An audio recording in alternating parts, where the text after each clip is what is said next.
इतनी बड़ी quantity explosives की यहाँ लाई गई, किन हालात में लाया गया, किन हालात में रखा गया, किन हालात में उसको डील किया जा रहा था। अब आहिस्ता आहिस्ता इन तमाम सवालों के जवाब जो हैं हमें हासिल होंगे, लेकिन फ़िलहाल मैं तो सिर्फ उन तमाम घरों के साथ हमदर्दी और ताज़ियत का इजहार करने,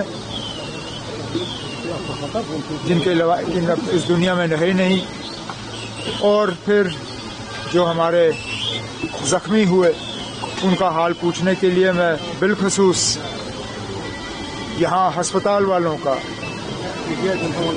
ये उजाला सिग्नस का जो अस्पताल है, इनका शुक्रगुजार हूँ, क्योंकि सबसे पहले ये पहुँचे।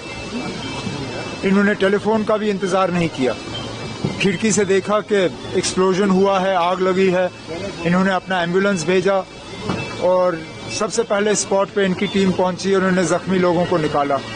आज भी कई सारे ज़ख्मी इनके अस्पताल में इलाज हासिल कर रहे हैं, 4 लोग इनके आईसीयू में हैं।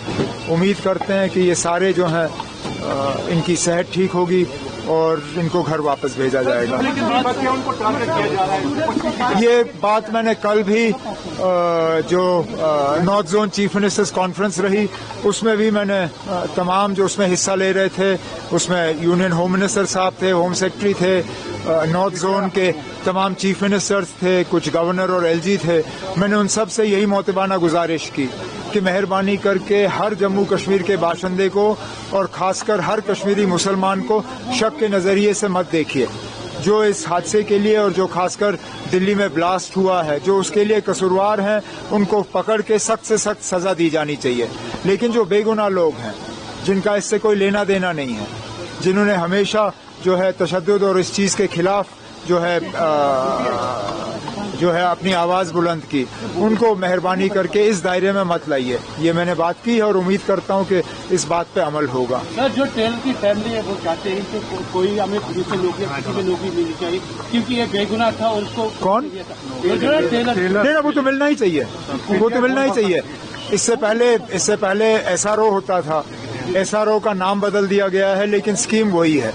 जो लोग ऐसे हादसे में मारे जाते हैं उनको एक नौकरी जो है कॉम्पनसेशन के तौर पे दी जाती है।